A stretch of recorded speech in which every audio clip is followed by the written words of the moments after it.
our injured 1320 Kings insider, James Hammond, creator of the Kings Beat. Just recorded the Kings Beat podcast here at the studio. Hammer, we got the Kings and the Lakers tonight. Feels like this game has a little bit of a different vibe to it, given the fact that the Kings lost the first game of this homestand. Yeah, I mean, is this a must-win game? It is must-win. We went over this. This is absolutely a must-win game. I don't believe in must-win games, but except for when you actually games, must win them. Yeah, when they are out, and then those speak for themselves. So I don't think you have to label them as must-win. Well, if you don't win this one, you're not going to advance in the playoffs. Yes. Okay, you're not going to play anymore if you lose. That's a must-win game. This is big. The Kings are going to hopefully have Sabonis and Harrison Barnes back in uniform or in uniform. Both of them were at shoot-around this morning. Both of them looked fine. And Sabonis was his hand? Yeah, he had a left hand injury. I watched it during the game. One of the times he got knocked to the floor and was hit in the head. I think he actually got his hand stepped on or something. One of the times, yeah. Yeah, he got up holding his left hand, and it was like, oh, that's not good. But he looked good. He looked fine today at shoot around. Harrison Barnes and him were both in shooting drills, and they both looked healthy and ready to go. That doesn't, they're still listed as questionable, but we're already seeing, Russell Westbrook is officially out for the Lakers. Of course, Anthony Davis is out for the Lakers. Yeah. This is a game you got to go in. You got to take care of business against a team that's wounded, and you got to shake off whatever that was on Monday night. Let's go back to Monday night a little bit. I talked a little bit with Damian about the whole notion of bad loss and all this other stuff. And I get it. I'm a little nitpicky with it or whatever, but nobody says, that was a good loss or a bad win. Like when you win a game that you're not supposed to win, nobody, is upset with that. You just, in this league, you just win, lose games or whatever the case may be. But I understand the notion. You had a team coming in Charlotte who hadn't been playing great basketball. But I also look at it as they hadn't had LaMelo Ball for a lot of the season, and he's a game changer. And I looked at that game on Monday, and I thought they should have won. They were favorites or whatever the case may be. But, that Hornets team isn't what their record says it is, I think. Yeah, I mean, in all my time covering the team, I don't think I've ever seen the Kings at 10.5-point favorite. That's what it was on that something like that. Wow. Yeah. And so, everyone expected them to win, but let's be honest, man, this is an NBA team. And right when they got on the court for tip-off, I tweeted out, this doesn't look like a bad team. Their roster, the group of guys they put out there, that's a good-looking team. I mean, they can play fast. They're physical. They've got all kinds of playmaking. The fact that they had lost 8 in a row, like it happens, especially with injuries and things like that. But if you're the Kings, you also missed 14 free throws. You also let a team score like 400 points in the paint. I mean, you just can't let a team continue to do the same things. How many times did Mason Plumlee beat the Kings guards down the court and finish for an alley-oop dunk in transition? Like, that's unacceptable. And I think at some point we saw Mike Brown hint at it a little bit. There's something he wasn't happy about in that game. And he kept saying it wasn't the free throws. If we would have hit the free throws, it would have we could have stole a game, but we didn't deserve to win that game. Now I'll say, hey man, like, look, this is the third game this season. I can directly point to and say you lost a game because your guys couldn't hit a free throw. Mm-hmm. I mean, 7 guys went to the free throw line. All 7 missed at least one free throw. I've never seen that. And so the free throw shooting, you still would have won the game if you would have just hit 70% of the ones you missed. You would have won the game. But there was something else in that game that I think Mike Brown is going to be a little more forceful about. And it was that guys, first of all, got way too far under the basket and were trying to rebound from underneath the basket when they're 6'2", 6'3", 6'4", and that's not going to work. Secondly, there were a bunch of slow rotations where guys even got in position near the basket, but then didn't take the hit. Mm-hmm. And that's where I think Mike was really calling his team out, saying, if you're not going to take the hit, if you're not going to sacrifice for your teammate, then I'm not going to play you. I'm going to make changes. Mm. And I think that that's something that this game very specifically showed. He was you mentioned Mason Plumlee. It felt like the bigs for Charlotte were a regular issue for Sacramento. And then you go back to Mike Brown's remarks in the post game. It felt directed at the bigs, not named Domas. And he directed some of it at Domas as well. did he? Yeah, I missed that, but I heard him. We read the quote of him talking about the backup big. So that's probably why Domas was left out of that part of the conversation, because he was talking about, I need someone to come in here and rebound and run the floor and stick to the game plan. And I felt like he was talking about very specific instances with very specific people. And it's kind of easy to draw a line when you realize you haven't seen Chimezie Metu play in a game and a half now since the first half of the Detroit game.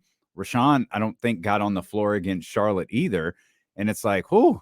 And he's literally pleading for someone to take this backup 5 spot. Yeah, well, I mean, we keep talking about the backup 5 as like this guy who's going to play 12 to 14 minutes a game. And you keep waiting for one guy to step up. I even asked Mike, is it difficult because the 3 guys that you're talking about are three very different players. Mm-hmm. Like you've got a rim runner, a true rim runner in Rashawn Holmes. Mm-hmm. You've got a versatile guy that can defend some of the perimeter guys, a smaller but big time leaper in Chimezie Metu.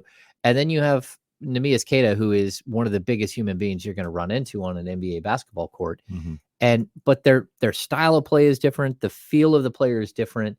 And he's going to keep searching until one of these guys steps up. And Mike talked about it yesterday at practice. Like the things he's looking for. Number one, you have got to play from the moment you get on the court. You have to play with energy. Number 2, you have to rebound. Number 3, you have to defend.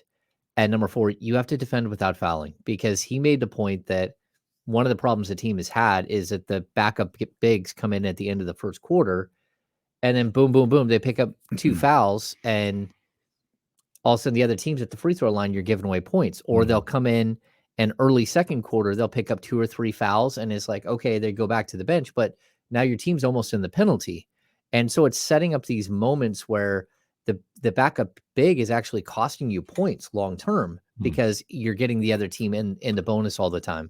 And he's going to keep searching, though, because I don't think he has a natural answer here. And I don't know that the natural answer is on this team. Queta is stuck in the same situation that Keegan Murray is, except for Queta is a 2nd round pick. Keegan Murray's a top 4 pick. So what I mean by that is, we talked about Orlando. We talk about some of these other guys here that are out there that are getting these opportunities to go out on the court and make a bunch of mistakes. You look at Orlando, you look at Detroit, Ivy and Paolo Banchero, they get to play through mistakes.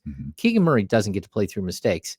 And Neemias Queta needs that opportunity where he can play through a bunch of mistakes and get better and adjust to the speed of the game. But that's not going to happen here. You're a team fighting for a playoff spot. You're not a team who's fighting for a higher draft pick. And so he's going to have a short leash. He's got to go out there. He's got to play without fouling. He's got to set those big screens. He's got to find his teammates. He's got to be selfless. He's got to swing at the ball without getting way out of position all the time. But I don't know that there is a natural fit on this roster. And that's why you brought up Mason Plumlee. Mason Plumlee would fit on this roster so perfectly if you could go get a guy like that. I guess you answered it a couple of times, but I always feel like in this particular situation, Mike Brown has been a little quick with these guys. Like, I know Metu hadn't been playing great. He got 20 games. And he played well in like 17 of them. And then all of a sudden he wasn't playing no more. Yeah.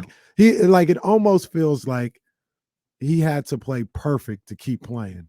And the second that he wasn't perfect anymore, now I got to look for a backup big. And I trust Mike Brown's decision. He's got a unbelievable pulse on this team, way more than I do. But that seems a little tough. You know what I mean? And then when he does get in, it's like 2 or 3 minutes. And if you don't show me anything in 2 or 3 minutes, I'm done with you for the rest of the night. That just seems a little tough, man. I'm not sure. I'm not sure whatever the issue was with Metu was drastic enough for it to go like this within like a week and a half. Yeah, I think the interesting thing with Metu as well is it was off of, like, he had 2 really good games. 2 really good games where he had double-digit scoring, but he also started to get up to like 6-8 rebounds a game. And you're like, okay, this looks good.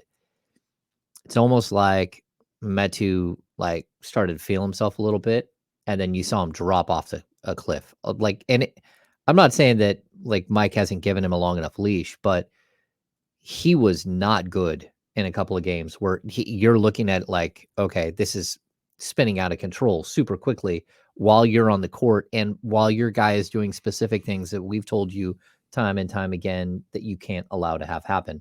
Mhm. So, Rashawn Holmes got about 100 minutes early in the season to make his case. And the whole time I was watching, just like, you're a step slow to everything. Like, I don't understand what the problem is. They walked us through these things in, when they brought the media out on the court. It's very specific, very obvious what's happening that you're not doing right. But how he's not able to correct that in practice, how the coaching staff isn't like finding a way to get him to do what they need him to do. Well, it didn't happen. And they're like, okay, we're pulling the plug. We're not doing this. They went to Metu. Metu got plenty of time to earn that position. He lasted, I think it's 19 and a half games before they, again, went a different direction. I don't know. I just keep saying this. Rashawn Holmes, when he got this job, he took over for Dwayne Dedmon after 4 games because Dedmon showed you he didn't have it. Mm-hmm. So I had no problems with Chimezie Metu taking his job. And I have no problems with Chimezie Metu losing his job. This is the NBA. Either you do what you're asked to do or you go sit on the bench until you decide that you're going to get back with the program and figure out what it is that you have to do to stay on the court. And the cool part is Chimezie Metu hasn't lost his job to anybody. He just lost it. Yeah. It's like the position is vacant. It's like a vacant position that the Kings are stuck trying to hire an internal candidate for, and they can't find one. Well, I'm not convinced that they're going to find an internal candidate and that they're not going to go look at external. I mean, they should. They for sure should. I'm just saying that right now, tonight, it's going to be an issue tonight. Yeah, you've got the same. It's going to be either Keita or Rashawn or Chimezie or some combination of probably 2 of them. It won't be a combination of 3 of them. I'm going to guess that they're going to let Keita go another game, maybe 2. I feel like that's the way to go. Let him stay out there. Well, and the reason why I say I agree with you 100% is you got a scary moment right here with Sabonis. And so there's this other situation that's just staring you at the face. What if it's not 12 or 14 minutes a night? What if it's 30 something a night and you lose Sabonis for a week or 2 weeks and you're not ready and you don't have something in place to drop in there? And or the Warriors versus the Knicks last night. Well, I mean, like, look, Chimezie Metu cannot fill the void of what Demontis Sabonis does. Go ahead, say Demarcus. Come on back, baby. You heard it. That's from yeah. James Ham right there. No, yeah, that I just like don't think. But you understand what I'm saying, like Rashawn Holmes. No, I can't play the same style. The one guy that possibly could play the style. I told you guys this a couple of times before. It's Keita. But whether he's ready, whether he can catch up to the speed of the game, and this team, just go back to the Keegan Murray discussion that we just had a couple of minutes ago. You got to be able to play right now. This is about making the playoffs. It's not about trying to bring someone along slowly. So I get it. Why if Metu's not figuring it out, you got to go somewhere else. And to be honest with you, if we're doing that, which is, I think, unfair to Keita as well, but he's got like tonight because I haven't seen anything from him since he's been up here. I haven't seen anything from he has not jumped off the screen, not once. And I think he's a good ball player and maybe a situation where he does need time. But if Mike Brown is saying, I don't have time, then we don't have time for Keita because in 3 games, I haven't seen anything from him. Yeah, I would say the first game clearly, it's Joel Embiid. He's completely outmatched. But I thought that after the first minute and a half of the game on Monday, he settled in a little bit. He grabbed 4 rebounds. He had that monster take to the hoop. He had the outstanding block, but he also had like 5 or 6 other times where he went up really high trying to swat like shot attempts. And he was playing goalkeeper, and the Kings just don't have anyone that causes another team to do something different at the rim. Mm. And I thought that Keita did provide at least that, even though he was out of control. He left the basket wide open for someone to grab a rebound and put it back. But again, it wasn't even Keita who let Nick Richards go off. It was Sabonis who initially let him go off. And by the time, you got Keita in the game, he's already flying at every single ball at the rim, and it became an issue.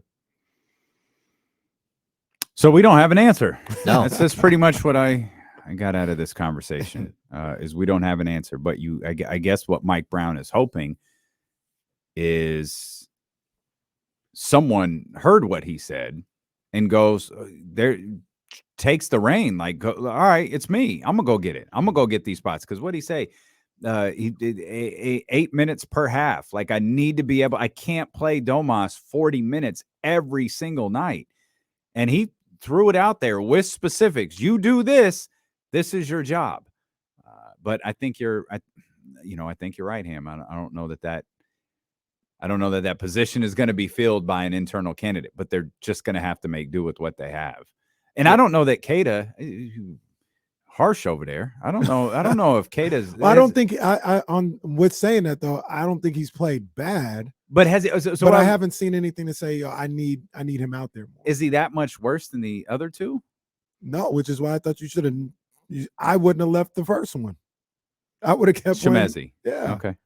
Yeah, the other, like, people have asked about Alex Len as well. Just to run down the Alex Len situation. First of all, Alex Len, throughout his career and even his time in Sacramento, he's a guy that usually takes a little while to get back when he misses time. And you're looking at it like it's his body, like whatever it is. He's not, we talk about De'Aaron Fox being a quick healer. Alex Len is a tremendously huge human being. And for some reason, it takes him longer. When he got sick, he said it to me before Monday night's game. He lost 10 pounds. Like he was so sick. They left him in a hotel in New York City. And not only that, but I'll point out to. Imagine that. You got left in a New York City hotel to heal. They left him there. Yeah. This is where you're going to get better, pal. This is New York City. Well, he had a temperature and they weren't going to, bring him with for sure. them. Yeah. And then the other thing, like, people need to keep like reminding yourself that he's Ukrainian, that the things that are going on in Ukraine are absolutely atrocious. He's lost lots of friends. He's got family members that he hasn't heard from in 4 or 5 months, like literally has no idea if they're alive or not. So like, these are situations that he's in right now. And so while he could be an option as well, why not? He is a better shot blocker than anyone outside of Keita. He's a better 3-point shooter out of any of them. He's the best 3-point shooter. He can set high screens. He can pass a little bit. He's a tough guy.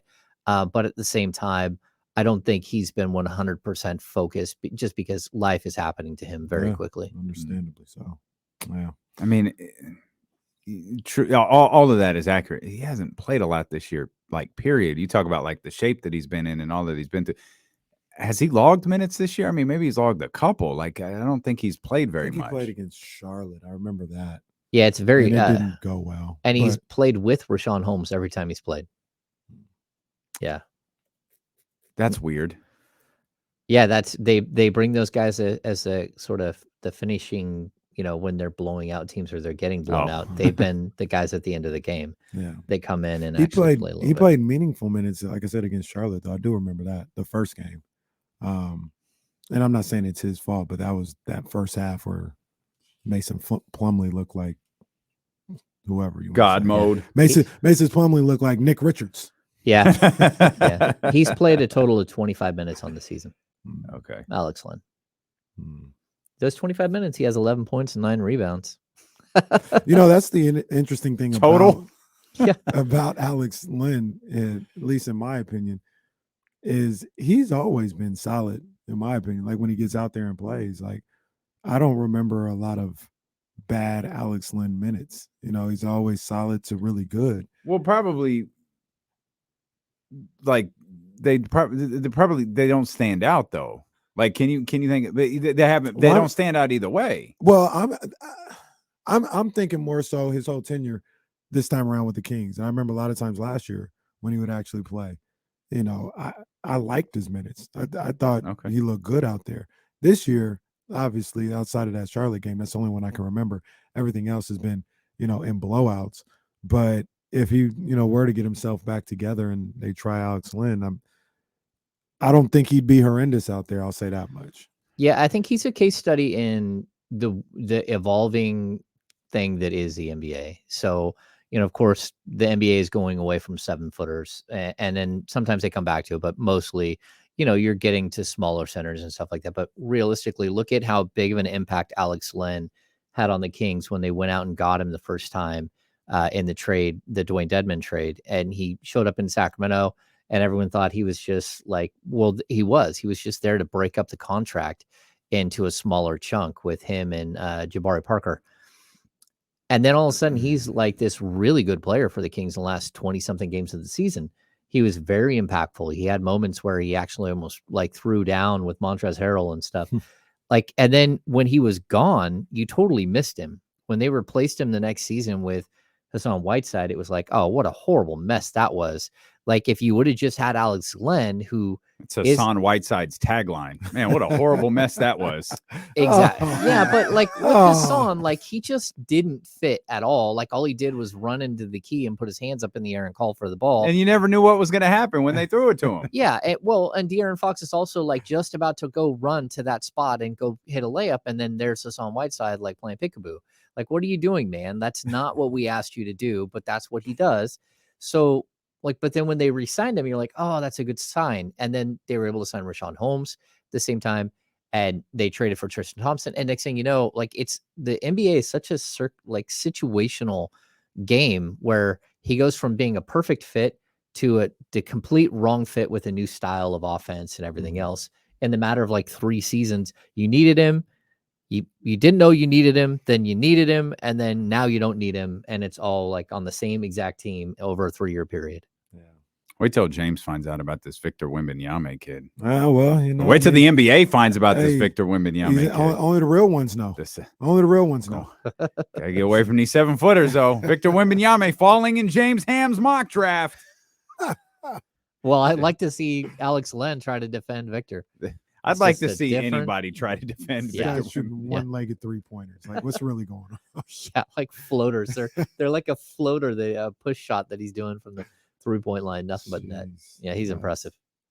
James, the team we saw on Monday, the Charlotte Hornets, was, and we've acknowledged how different the team is with LaMelo out there and what they've gone through compared to last season, but that was at the time the worst offense in the NBA. Statistically ranked, they were the last offense in the NBA, and they did not look like that against the Sacramento Kings, which goes back to the issue of defense. It feels like this team is hot and cold on the defensive end, where you'll walk away from stretches of games going, or we do. I don't know if Mike ever walks away from a stretch of games going, man, this went really well for us. I think we walk away from stretches of games going, man, this is good defensive basketball from the Sacramento Kings. But it feels like that's regressed a little bit. And man, it was showcased in a major fashion on Monday. And that's concerning because, as Will Z pointed out earlier, those fast break points for Charlotte were killer against Sacramento. The LA is one of the best teams in the open court, which is kind of head scratching to me, but they are. Yeah, and I'm going to tell you, the Kings have given up on the offensive glass because they were so bad in transition in the first week of the season. So they went away from the crash zone or the scrum zone, they like to call it, where they're having any wings above on the sides. They're supposed to crash for rebounds, and the Kings have shifted gears because their transition defense was so bad and had those guys just fly back. Mm-hmm. Then you get to the Charlotte game, and I think that was one of the biggest concerns. How many times did Mason Plumlee beat you down for an alley-oop? 19. That was unacceptable. Like what was happening there, where like a 32-year-old big man with limited offensive game is running past everybody as a rim runner and just going up and over the top. I know Kevin Huerter got called for a foul or two, but like that guy shouldn't be dunking the ball in transition on you. And that's something that it's one of their core principles is to, slow that stuff down and to get back on defense. But just weren't doing it. And so I expect to see a much different brand of basketball tonight. They're just, it was a wake up call of sorts. And a few of the guys, they needed a wake up call. They were come back a little high on themselves and what's happening here. And they needed to come back down to earth. James, as we ask you all the rotation questions that you have all the answers to because you're in Mike Brown's head, what's up with KZ Okpala? Like, why does he play 3 games, then not play 4 games, then play 3 games again? Like I told you guys at the beginning of the season, just because you're starting on game 1 doesn't mean that you'll play again on game 5. Like if you lose that starting job, if you can't like really hold it down, then you're going to be out. But did he lose it? Yeah. Wasn't he just keeping it warm? Yeah, maybe he was just keeping it warm, but at the same time, if he would have been so good and the team would have been so good in those first 4 games, you would have had, like people just don't stand next to him at the 3-point line. They let him shoot it. So it's not that he's a bad shooter. It's that he's not proven that he's a good shooter. It's the old logic question that we dealt with where you guys just looked at me funny. But I'll say this though, if Coach Brown is, and I know it's different positions and different stuff like that, but if he's, so hell-bent on rebounding and defense, and like I kind of hear what you're saying where like Damien, I hear what you're saying where KZ didn't like play bad in his time out there, and every time he's out there when he got a chance to play again, he's doing really good on the defensive end and rebounding. Like for instance, maybe it's just a bad situation. They're in the flow of the game or whatever the case may be. The way LaMelo was going off and Kelly Oubre was going off the other night, KZ should have came in for 2-3 minutes to see what he could do against those guys. That should be his role. That's his job in this league. LeBron's here tonight. Nobody's saying he's stopping LeBron, but KZ's a guy that you throw on LeBron And stop for Gordon Hayward. Stop somebody who's scoring. No, I agree with you. I am kind of surprised he didn't. And if you look back over the last couple of weeks when KZ's actually got that little bit of burn, it was very specific. It's because Terrence Davis and Trey Lyles missed games. Mm-hmm. So that's when it comes down to, what are they going to do here? And Mike Brown, like he said it in at practice yesterday, like either practice or at post game on Monday. He said, look, outside of the top 5 guys, I know that we're going to play Monk and we're going to play Davion. Outside of that, I don't know what they come into the game with a game plan for the other positions, but those are revolving, whether it's Terrence Davis or Trey Lyles. And like, it's something that you notice very quickly with this team. That's exactly what was happening. We walked into the season thinking that they had 8 rotational players because we thought that, Rashawn Holmes would be the 8th. And then that 9th spot would be between Terrence Davis and Trey Lyles and KZ Okpala. Well, it's seeped into that other position, that 8th spot on the roster, where it's going to, from one night to the next, it's going to fluctuate. It's going to depend on matchups. It's going to depend on the flow of the game. It's going to depend on whether Terrence Davis hits his first 2 shots or misses his first 2 shots, because like that's kind of the player he is. And so it's not an easy team to manage, but Mike Brown is learning it as he goes, and he's gotten better and better with it. This is the first major hiccup in a couple of weeks where, he's searching for something with that backup center position. Outside of that, I think he's been pretty consistent. We'll talk more about that. You called that a major hiccup. I think that's interesting. We'll talk more with our 1320 Kings insider and creator of the Kings Beat, James Ham, as we get ready for the Kings and the Lakers tonight at the Golden One Center here on Sacramento Sports Leader. It's Stilo and KC on ESPN 1320. Yeah, Rory, that's a good call, man. Yeah, Rory, what's up? They didn't tell me about Jean Jacket Day. You got the email. You get the email? And a very, very strange twist of fate, I am the lone guy in this room who does not own a jean jacket. There it is. Surprised all of you. You don't have a pink denim jacket? I don't own a pink one or one with like actual jean one, hole marks on the sides, on the hood, like the distressed look. I ain't got nothing. It's the designer holes. Yeah. Pause.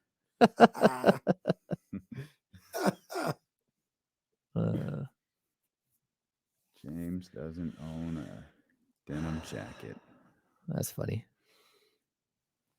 I haven't worn this in a long time. It's a little snug with this hoodie underneath it, to be honest.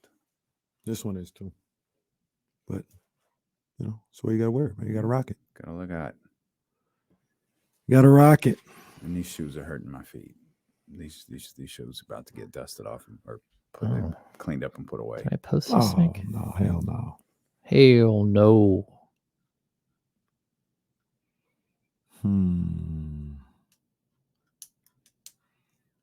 Podcast go okay?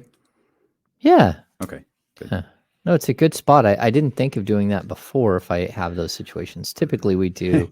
It's funny when you asked, I immediately thought of like our different meeting rooms, forgetting, hey, dipshit, we're a radio station. James could go into a studio and record his podcast. Yeah, well, I didn't think of that either. And then I got in there and there's music playing, and I'm like, I had to text Jesse. I'm like, hey, how do I shut this music off? He was able to help me there. You text the right person because I was like, James, I don't know. Yeah. Speak louder. Yeah. Yeah. Just talk over it. Use it as background. Music bed Use for it the as day. background noise, buddy. I don't know. Yeah, it was Sean's birthday yesterday. Him and De'Aaron Fox share a birthday. Yeah, we text Sean yesterday. Yeah, yeah. And so I wasn't able to do the pod. Well, we weren't able to do the pod. Plus, like these Monday, Wednesday, Friday games with Tuesday, Thursday practice, and then the practice is in the middle of the day and it jacks everything up. And then we're waiting for an hour every day for practice before we even get in the building. So it really does like mess with the flow of everything. It makes it difficult.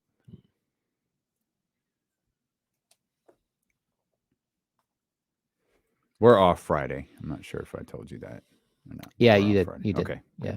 I forgot to put in my hours for last week. And Monday. Yeah, we're off Monday too. Yeah. And then the following Friday or no? Yep.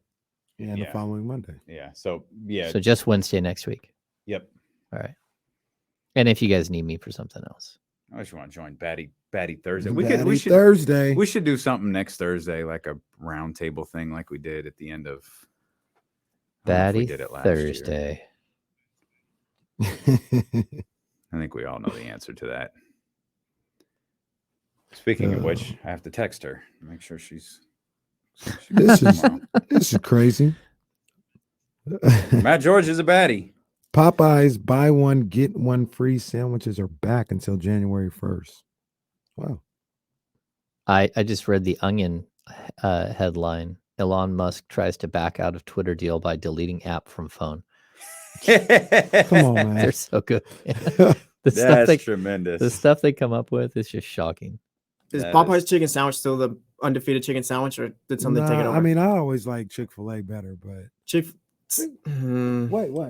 We're just doing this today, Jesse. I've never been to either of those restaurants. How about that? Chick-fil-A doesn't put sauce like that. They don't. You can put it on there. Why do I have to do that? They give you the little package. That's the point. Why don't you just I ask pay to add you to it? put the sauce on for me. You just have to Now, ask first them of to add all, it. no need to talk to the people at Chick-fil-A like that. They are the nicest. Very nice people. They stick to the script too much. It kind of scares me. I've never eaten there. Like a Oh, you're missing out. Chick-fil-A Chick-fil-A is bomb. Yeah. I know my day. Those milkshakes are untouchable. Or Chick-fil-A? Yeah. I know. It's the greatest milkshakes I've ever had. I'll I never love have again, but greatest milkshake. Wendy's, the Frosties with French fries. I used to love those. Dip your French fries up in there. Yep. So good. So good. Like when I was in high school, we would go to Lions and order milkshakes and a plate of fries, and everyone would sit there for hours just messing around. I need to start baking tonight. That's what I really should do. For my family. Yeah.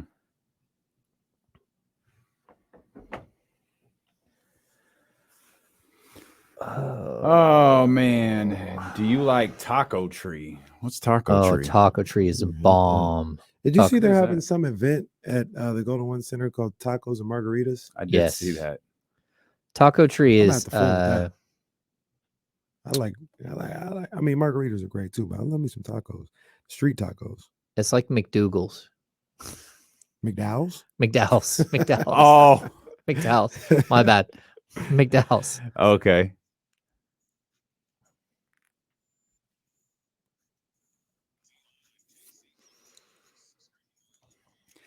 Sincerest apologies to the wonderful people listening on the radio, I'm going to need just a little bit more. So it's like McDowell's to a Taco Bell. Yes. Okay, I'm got it. I'm gonna have to go to Taco Tree now. I just you know I fool with a McDonald's. Yes, but it the best part is it's way less expensive now. So like Taco Bell, like you can roll up to Taco Bell and spend $20 pretty easy. It's not like the good old days where you could like find change in your car and have 3 tacos. Taco Bell trash nowadays too. And it's expensive. Like it's not at McDonald's. I mean, McDonald's Oh, expensive. my I've gone gosh. through with the boys and we spent $50 at Come on, man. McDonald's. McDonald's and Gym Boys, they got to do better. Yeah, but Taco Tree, their crunchy tacos are really good. Their nachos are good. Yeah, it's y'all know it's why they Auburn. keep jacking up the prices? Because y'all keep paying for it. If y'all stop paying for it, they'll lower the prices. Oh, so we should go to Sprouts, and it's cheap there, huh? That was cheaper than going to McDonald's and healthier. It's healthier for sure. Cheaper. It's Not cheaper. so fast, my At friend. this No, it's point, cheaper. I'm gonna say it is probably It's cheaper. cheaper. It's Yeah. the same. No, because you get food that's gonna last you for more, like per meal. It's gonna last you more. No, I mean I'm saying that's better. I get it's better and it's better for food. Go to Safeway and yeah, it'll go to be a better. grocery store is the But point. Yeah. it ain't cheap up in there. Well, no, it's not cheap, but I think It it's ain't cheap cheaper. Yeah, They it's don't not have cheap. They don't have a dollar menu at the grocery store. No, they don't have that. Yeah, people are, in the chatty You house. can get they're the talking, dinosaur nuggets. Probably. They're talking about Taco Tree. Like it's not like an Adalberto's. It's not like that. Now It's we're talking. but that's like That's for drunk people. It is, What, and you are Adalberto's? Yeah. fully. Do people eat there sober? Like Absolutely. I And you thought they are were only rolling open the like dice. You're like, Absolutely. whatever's gonna happen today is gonna happen today. I'm in. That's what you're saying when you go there. Taco Tree Absolutely, is like man. it's a respectable joint. And Shondo's is another spot. Oh, no doubt. Gym Boys, I mean, look, man, like I said, you want to talk about, I said all the time, you got to take out a student loan to get 2 tacos there. But man, they hit every time. Zocalo Every too. time. Zocalos. Mm. Tacos de Consuela. Look at Senor James. I'm a big It's- fan of Mexican It's food. Taco Wednesday here on D'Lo and KC. Taco Wednesday. Taco Wednesday. Sorry, I accept full responsibility for this. I apologize. You said before the break, you thought this was a major hiccup for the Sacramento Kings. They're kind of their battle to find the backup 5 and perhaps Mike Brown's inability to find the backup 5. That is a problem that obviously needs to be corrected, but it's not going to be corrected tonight. What's the number one thing the Kings need to do better tonight? So we're talking about a Kings win over the Lakers tomorrow. Well, I mean, the Lakers specifically, you got to force them on the outside. You can't let them do exactly what Charlotte did, was get to the middle of the key, break you down off the dribble, get to the middle of the key, and score in the paint. And that's got to be one of the big positives for everybody except me, for Russell Westbrook being out tonight, is that he's such a penetrator to the basket that you're losing one of those at the basket guys. And Russ gave them problems in the first game. Mm-hmm. Like he was constantly creating pressure. Plus, this is a game where you got to look at your opponent and say, like, at some point, this team could wake up and be in a battle with us for one of these crucial playoff spots. And you need to put your foot on their throat when they're down, and you got to, take care of business. That's what it comes down to. When we talk about like the killer mentality, it's not just being able to put someone away at, when you're up 20 in the third quarter. It's when you see a team that has the potential to come back later in the season and bite you. You got to take care of them. Like, again, you look at the 7-23 coming in Charlotte Hornets. That team by the end of the season easily could be a 35-40 win team. That's not a bad team. It's a team that's had a lot of distractions. They've had a lot of injuries. The Miles Bridges situation, they've got a lot like happening, but if they get it straight, they're a good team. They've got good players, and a team where if you're the Sacramento Kings and, they're going to give Kelly Oubre away for like a snack pack or something, you go get him. They're going to give away Mason Plumlee. They're going to give away PJ Washington.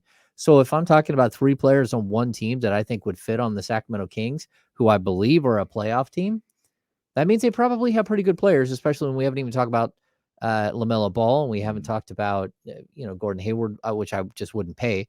If he was free, then that's Fine one player, thing. yeah. You would totally take him. But the fact that he's expensive. But like that's a good team where you could use pieces off of that team.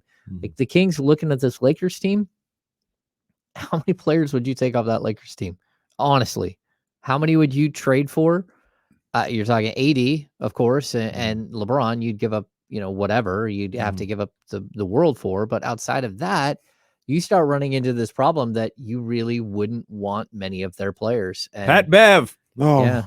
Oh, Get this Patrick guy. Beverly in Sacramento. Hey, the way things are going right now, maybe they take Damian Jones as a backup center. Oh, well, man. Oh, my Maybe gosh. they I take him forgot as a about backup Damian center. Jones. Yeah. I like Damian Jones. I do too. I Yeah. like I Damian liked Jones when him he was last here. year. Yeah, was I hoping like he'd be around. I like Wenyen Gabriel too, but we're talking about we're talking, back into the rotation, back. And they don't even play Damian Jones. I mean, he's averaging 3 points a game and he's got talent. I mean, like watching him here in Sacramento, he can do a lot of things, but that's not the style of play this team does at this point. So what did you think about Fox on Monday night and what you've seen from him in the last few games? I mean, he's looking like himself, right? Like foot or whatever was going on and was possibly bothering him before.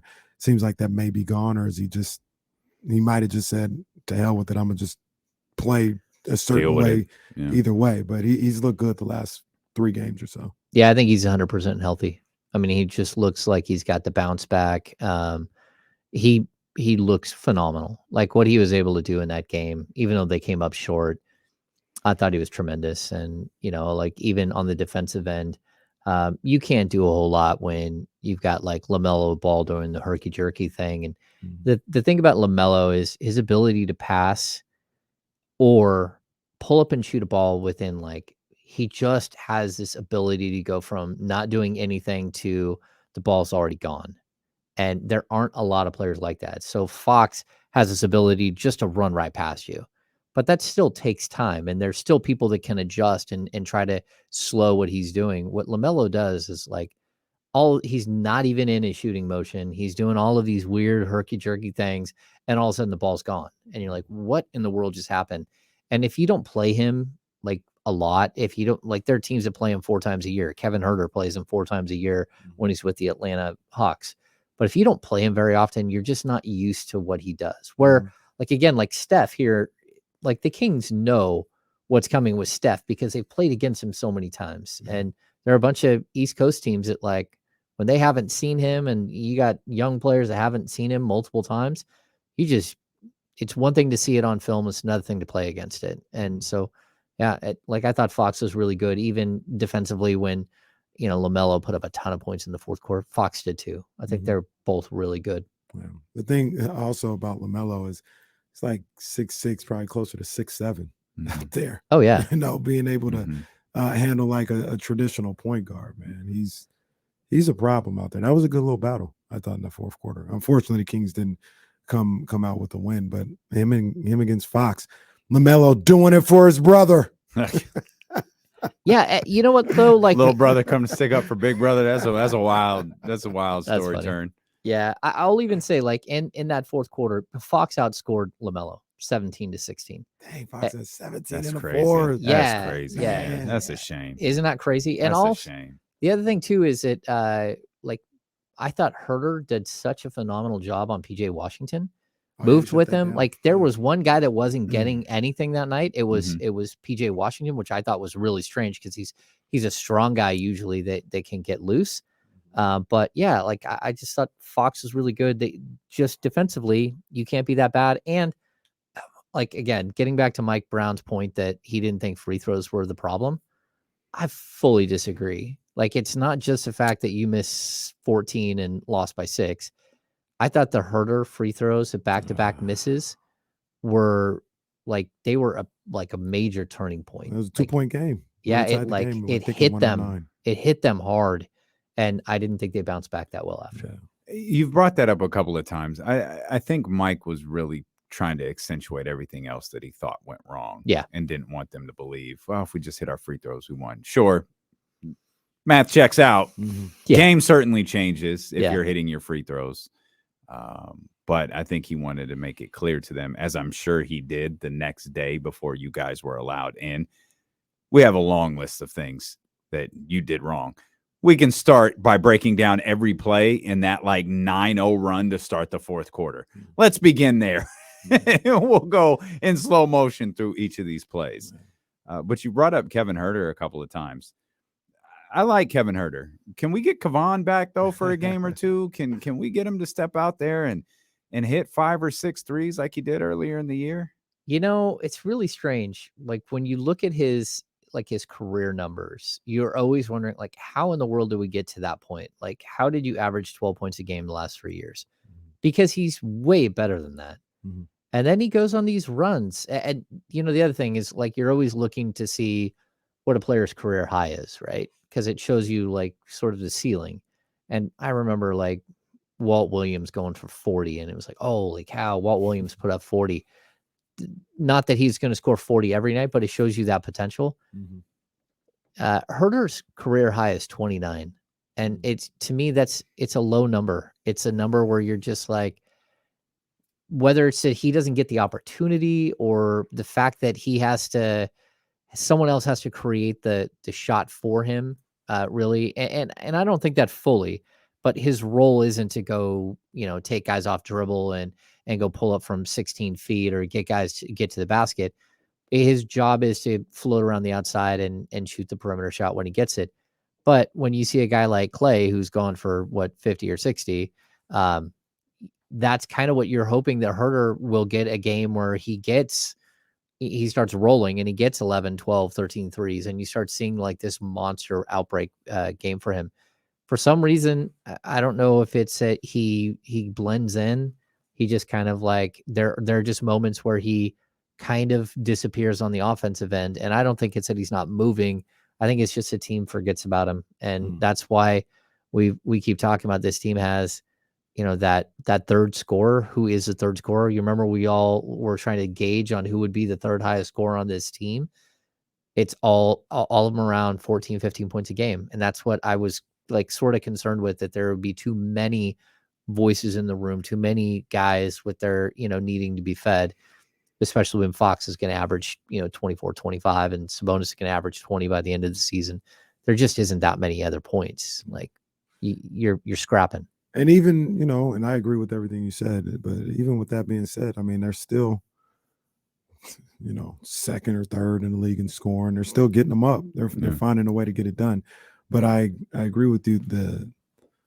The way it happens and the rhythm of it all has been a little different without Huerter shooting the way that he was earlier in the season. And, you know, and teams are, you know, they're scouting for that now, right? Like they're game planning for that. I see a lot. The dribble handoff and everything. I mean, they are jumping the dribble handoff to make sure, you know, Herter's not getting a good look at a three. And what's happening is he's still taking the three, but it's getting, you know, it's becoming a step or two further out than it was at the beginning of the season. And I think that throws off his rhythm a little bit too. But, you know, I think it goes into who he is though, as a player. Like if he played like he did at the beginning of the season, he'd be an all-star. I don't think he's an all-star player. He's about a 15, 16 point per game scorer. And, you know, it balances itself out throughout the season. Yeah. Just like looking at his numbers too, like it's been a pretty prolonged shooting slump. So like over his last 11 games, he's shooting 26% from three. So, and I think to show you how good he was in the beginning of the season, he's still shooting 41.1% from three. And we're talking a huge sample size, 11 games where, you know, not a huge sample size, but a strong sample size where he's averaging 12.7, and he's kind of gone back to who he was. And you're like, okay, man, like that's one of the interesting things about not only this team, how it's designed, but the Kings in general. Like if you have a player who you go out and get and you give him a new opportunity and all of a sudden he steps really high up, like he's playing in an arena where he's never been before, and trying to maintain that, even though he's been a good scorer, he's averaged 12 points a game, he's a legitimate NBA player. Getting a guy to take that step and go up to 18 points a game, you're asking him to be something he's never been before. And it's really hard for him to find, like, to rely on that to be that player every single night, because he just hasn't been asked to do that. And So it's usually like a gradual thing you see with a guy like Fox, who was from 12.5 to 17.5 to 20 to 25, right? So there's this natural progression. But when you're a guy who's basically 12, 12, 12, and then I need to be this, or you're a guy like Malik Monk that has been all over the board, like you want them to be consistent, but they have never shown that. Well, they've shown that they can be consistent, but not consistent with how far up the chain you want them to be. And I think that's the one thing about Sabonis. So I'll point out, like, he's just such a beast. Real quick on Herter, has anybody talked to him about or asked him about his free throw situation? I asked him on Monday night, and how'd that go? It didn't go well. Oh no! Like what do you, like he didn't like. He just like you make him, you miss him. Like it was like I put the video up and it was in post game in the locker room late. And again, I want to point at Kevin Herter and say, hey man, why are you shooting 66%? Which I did. I said, you're a guy who career wise is like 78.8 coming into the season. You're shooting in the mid 60s right now. What's going on last year? Yeah, it's kind of like, well, you make, you miss, like that's the way it goes. And then all they did was shoot free throws. But I'll also point out, they missed 14 free throws. All 7 guys who took a free throw missed a free throw. All Even 7. Malik is like 92 on the season or something like that. He's down. Yeah, when you're up that high and you miss one, it's hard. It's hard to get back. That's what I hate about that. Like the old Buddy Hield. Oh, Buddy knows. When he missed that Buddy knows. free throw, it was like, oh, buddy, what just happened? There's no way to get back up. Buddy saw that $20,000 going down the drain. Yeah, it was a lot of money. It's been a while since we've slandered Buddy Hield on the show. Shout out, Buddy, man. Shout out, Buddy. I hope you guys lose tonight. That's funny. You talked to Malik yesterday. How was he? A little different. He was off, right? Like I thought that in the Charlotte game, and then when we played the video, I was like, huh. All right. I think the film session wasn't very nice. Yeah. I think the film session, like we asked him about like what was the coach's message, and like I think he said it was real. It was real, yeah, or straightforward or something, and it was like to the point. Yep. And you could tell that a few of those guys got their feelings hurt a little bit in that, and maybe got yelled at a little bit.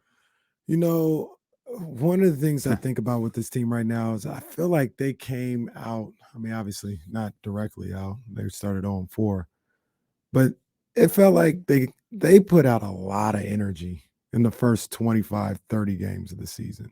Like a lot. Like there was just a lot of emotional energy. Everything was like really big. James, you think there's a little bit of a emotional letdown going on right, like a little emotional fatigue with this team because of like everything, like they were riding the wave with the 7-game winning streak. Everything was like really emotional. Not even that road trip. Yeah, everything was really emotional. Is there a possibility they're a little spent right now? Mentally? I think it goes right back to what we were just talking about with Herter and with Monk, and like these guys have never been here before. They haven't. There are a couple of guys who have been on great teams, but for the most part, like Sabonis has spent his career on, marginal teams. He's had 1 or 2 seasons where it's a good season, but De'Aaron Fox has never been here before. Keegan Murray, Davion Mitchell, Harrison Barnes has been here before, but we're talking like 7 years ago he was at this point. Like sustaining this level of success is very difficult, and is very difficult when you're doing it for the first time. Like that's why teams have a natural progression. They usually come close to making the playoffs, then they squeak into the playoffs, and then they become like a 7 or an 8 seed for another year.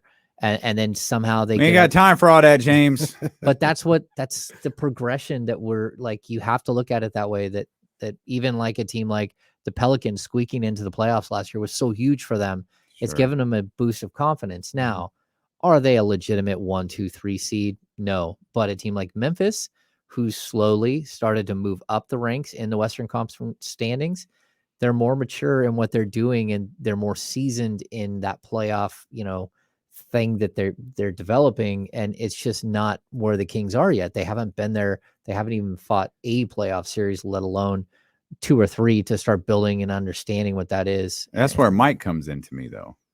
Yeah. Mike has been there before. Like Mike has sustained 60 win level teams.